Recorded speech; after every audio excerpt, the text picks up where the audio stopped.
You are God. Those are the three magic words. If you will accept this towering truth and dare to stand atop this magnificent pinnacle, universal consciousness will be revealed to you from within. God is there. It is He who peers from behind your eyes, who is your own consciousness, who is your very self. You are not just a part of God, you are altogether God. And God is altogether you. Now, that's scary stuff for a lot of people. We weren't raised to believe that. I'm not saying that you ought to go out into the world and say, excuse me, but you know who you're talking to, that I am God. And the reason that we laugh is because we think of God as the God that we've created in our own image. The God of the ego, the God who's angry, the God who wants special favors, the God who has the ability to heal but withholds it. But there's another word that Jesus used in the New Testament, and this is the God I speak of, quoting him. God is love. And he that dwelleth in love dwelleth in me, and I in him. God is love. Pure, unconditional, blissful, divine love. That's who you are. Spread love, man. All right, let's dive in. Today we're tackling some seriously big questions. We're going deep on the nature of God, our connection to something bigger, and this really fascinating idea. The idea that we are essentially God. It's a powerful concept, definitely. It's been around for centuries, really intriguing thinkers and mystics for a long time. We'll be exploring a lecture by Dr. Wayne Dyer, a really insightful guy who tackles this idea head on. He brings a blend of wisdom and humor to it, which I think you'll find refreshing. Yeah, when I first heard Dyer say, "You are God," those are the three magic words, I'll admit, it stopped me in my tracks. It's bold, no doubt about it, and it makes you think. It raises so many questions. Have you ever thought about this idea before, this "we are God" thing? I'm sure it's crossed your mind at some point, right? Yeah. It's a pretty intriguing concept, and it has deep roots, especially in mystical traditions. What Dyer does so well is he takes this ancient wisdom and makes it relevant for today, drawing on biblical texts and giving his own unique perspective. I love how he uses humor, too. Like when he jokes about not going around bragging that you're God. I found that both funny and insightful. What's your take on that? I think the humor is important, actually. It helps to break down some of our resistance. It makes us more open to an idea that could feel overwhelming or even, well, kind of blasphemous, depending on your background. Yeah. Dyer is challenging those traditional images of God, the ones that see God as this distant, judgmental figure. He's presenting a more relatable, a more universal concept of the divine, one that exists within each of us. That makes a lot of sense. It's like he's breaking down those old limiting beliefs about God and giving us a wider lens to see through. And I noticed how he kept coming back to that phrase, I am, even connecting it back to Moses and the burning bush, that moment in the Bible when God reveals his name as I am that I am. Right, exactly. And Dyer sees something really profound in that phrase. For him, I am isn't just how we refer to ourselves. It's deeper than that. It's like an invocation, a direct connection to that divine source, that energy that flows through everything. Every time we say I am, we're tapping into that creative force. So it's not just a theological concept for him. He's suggesting that the words we use, especially those I am statements, actually have the power to shape our reality, to create our experiences. Exactly. This is where Dyer's practical side comes in, his self-help approach. Yeah. He's not just presenting an abstract idea. He's giving us a tool, a way to apply this understanding to our everyday lives. And this is where it gets really interesting, because he also warns us against using negative I am statements. Things like I am weak or I am unlucky. That's fascinating. He's really hitting on the whole negative self-talk thing. Why is that such a big deal for Dyer? What's the problem with those negative I am statements? Well, for Dyer, it's all about aligning ourselves with that divine energy, that source of power and possibility. Every time we say I am, followed by something negative, it's like we're blocking that flow. We're creating a separation between ourselves and that source. But when we shift our language and start affirming positive truths about ourselves, things start to change. We open ourselves up to a whole new realm of experience. So it's about becoming more mindful of the stories we're telling ourselves about who we are and choosing to focus on the positive, on what empowers us. But is he really saying that we can just wish things into existence by using affirmations? Is it really that simple? It's not exactly wishful thinking. It's more about recognizing our inherent power as creators, as expressions of the divine, as Dyer would say. When our thoughts, words, and actions are all aligned with that truth, we tap into something much bigger than just willpower. It's like we're stepping into our role as co-creators Yeah. working with the universe, right? Exactly. And it's a big shift in how we see things, you Yeah. know? It has a huge impact on how we live our lives. Yeah. And Dyer doesn't just leave us hanging with this concept. He goes on to give us practical tools and techniques to put these ideas into action. Before we get into that, I'm curious about something else. Dyer mentions other thinkers who have explored similar ideas, particularly Neville Goddard and these I am discourses. I'm not really familiar with those. Can you tell me a little bit about them? They're definitely worth looking into if you want to go deeper down this I am rabbit hole. Neville Goddard, for example, was a spiritual teacher who really emphasized the power of imagination. He believed that our imagination isn't just for daydreaming. It's the actual force that creates our experiences. So he's saying that our thoughts are literally shaping the world around us. That's the basic idea. And the I am discourses, well, those get even more esoteric. They're a series of teachings supposedly channeled from this spiritual being called Saint Germain. They go deep into the concept of the I am present, so it's basically our divine spark, and offer techniques for accessing its power. It sounds pretty far out there, honestly. But I'm hearing a common thread here. They all seem to be pointing to this idea that we have way more power than we realize, and that recognizing our own divinity is the key to unlocking that power. You're picking up on exactly what Dyer's trying to say. He's weaving all these different threads of spiritual thought together to present a message that's really empowering. That we are not limited beings at the mercy of fate or circumstance, but divine creators with the ability to shape our own reality. Okay, so this "you are God" concept is more than just a catchy phrase. Dyer is presenting it as a profound truth that has practical implications for how we live our lives. But how do we actually apply this in a tangible way? That's what I'm really interested in exploring. That's a great question. And that's where Dyer really shines. He doesn't just give us a lofty concept. He gives us tools to work with, practices to experiment with, and a whole new way of looking at the world. So let's dive into that next. What are some of the specific ways Dyer suggests we can start putting this "you are God" concept into action? So, we're back, diving deeper into Dr. Wayne Dyer's You Are God lecture.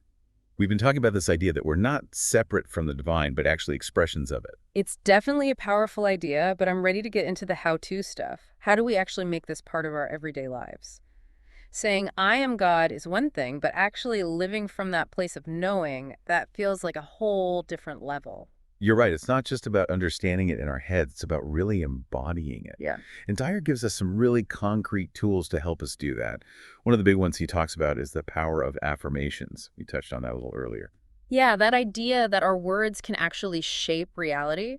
It's almost like, I don't know, like we're casting spells with language or something. There's a kind of magic to it, yeah. Dyer draws a lot from the law of attraction, the idea that like attracts like. So if we're constantly feeding ourselves negative thoughts and words, we're basically attracting more negativity into our lives. But when we shift our focus to positive affirmations, we start to align ourselves with a different frequency, a frequency of abundance, joy, fulfillment, all that good stuff. So it's not just about repeating positive phrases over and over. It's about choosing those thoughts and beliefs that we actually want to see show up in our lives. Exactly. It's about becoming conscious creators. Mm. Dyer suggests taking some time each day to affirm the qualities you want to cultivate. Let's say you want to build more confidence.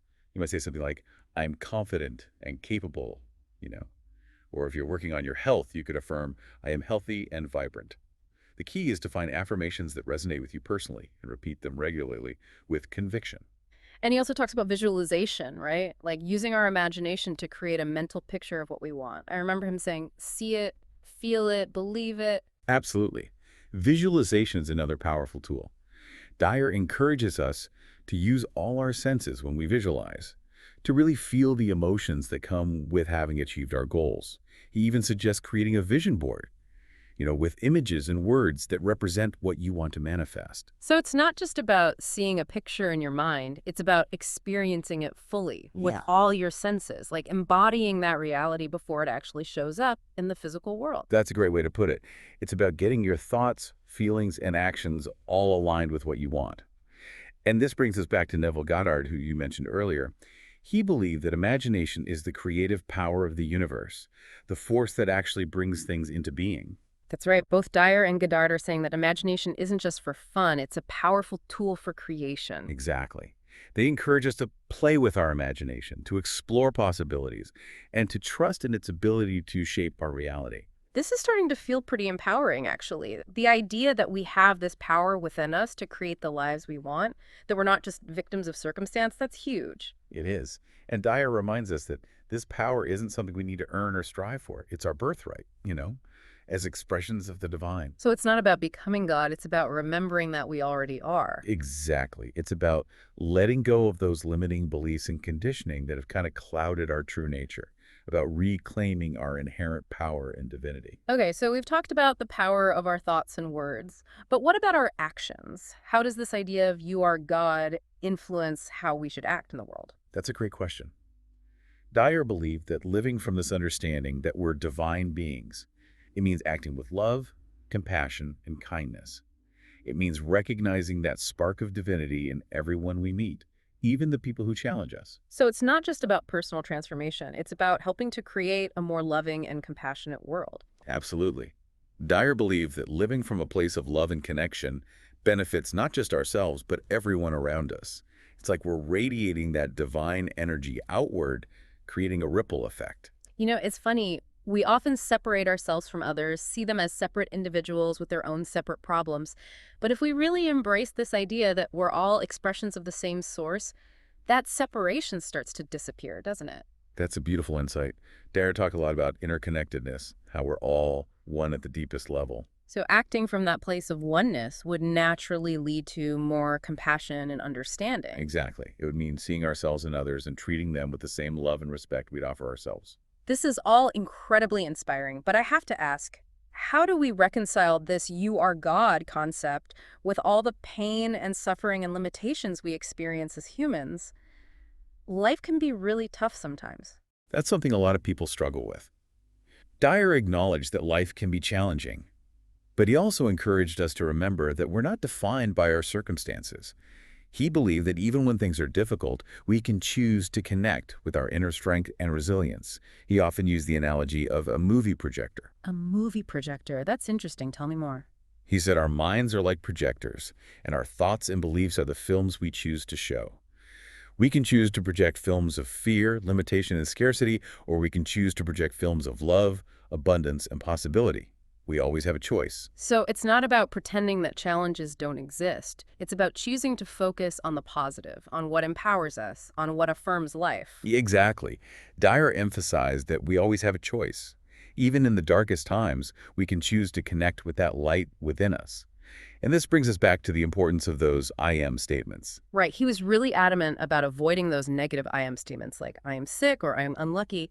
He saw those statements as denying our divine nature, as attracting more of what we don't want. You got it. It's about aligning our language with who we truly are. Divine beings with unlimited potential. It almost feels like magic, This power we have to shape our reality with our thoughts and words. Well, maybe it is a kind of magic.